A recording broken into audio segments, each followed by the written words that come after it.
Mai yasa aka fi mayar da hankali kan rayuwar mawaƙi Ado Gwanja da Safara'u akan maiwacin halin da yankin Arewa ke ciki? Ko mun san Bello Turji ya fi Ado Gwanja illa a Arewa? Daga Ishaq Usman Wali. Yaushe za mu mai da hankali akan matsalolin Arewa? Yaushe tunanin hanyoyin da za mu ceto rayuwar 'yan Arewa zai fara shiga kawunanmu?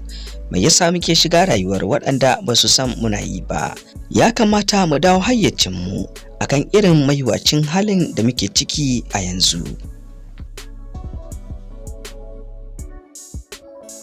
An tiso arewarmu a gaba, ana son sai an ga bayan mu ta ko halin kaka, saboda irin ni'imomin da Allah ya yi mana. Duk da mun san haka, amma ba mu shirya dakile matsalolin ba. Kullum jira muke ɗan fim mai waka ko wani abu sai mu ɗauke shi mu mai da shi abin yayatawa. Idan ba ku san halin da muke ciki ba, ku bari na lissafa muku manya guda 5.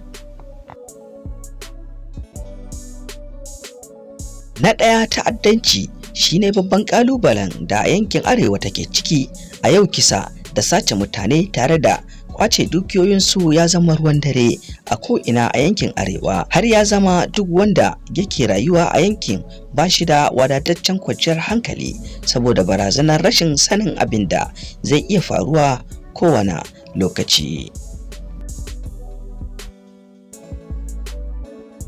Na biyu, talauci yana daga cikin babban ƙalubalen da muke ciki a yau, domin rashin ayyuka ga matasanmu da rashin isasshen ilimi ya taimaka gurin haɓaka talauci a yankin, inda za ka ga kaso 80 cikin matasa ba su da wadatacciyar sana'ar da za ta iya riƙe buƙatunsu. Shi ya sa mabarata da 'yan maula kullum ƙara yawa suke, ga 'yan bangar siyasa da 'yan sara suka.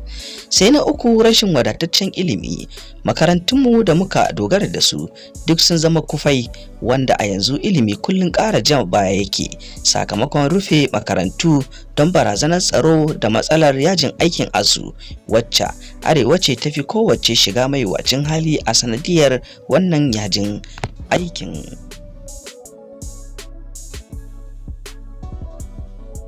Na 4, miyagun shugabanni. Duk Najeriya babu inda aka tara miyagun shugabanni kamar Arewa, domin su ne mafi rinjaye a makurar mukami da ke juya akalar wannan ƙasa, amma sakaci da rashin kishin yanki yasa ake fama da mummunan matsalolin da ake ciki a halin yanzu. Na 5, ambaliyar ruwa. Ita ma wannan wata barazana ce da yankin Arewa ke fama da ita, inda a shekarar bana Allah kaɗai ya san iyakacin asarar rayuka da dukiyoyi da aka yi a yankin Arewa sakamakon wannan ambaliya. Babu wata jiha ta Arewa da ba su sami wannan iftila'i ba.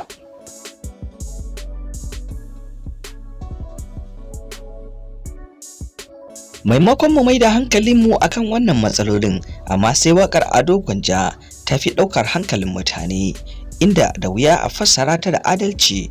Kowa mummunan fahimta yake yi wa wannan bawan Allah. Ba wai kare shi nake yi ba, amma ina son mutane su sani cewa waɗannan matsalolin sun fi kyau mu mai da hankali a kansu fiye da shiga rayuwarsa. Idan muka ɗauki koda matsala ɗaya ce daga cikinsu, waɗannan muka magance ta da kanmu ba tare da taimakon gwamnati ba, wallahi za mu iya magance shauran.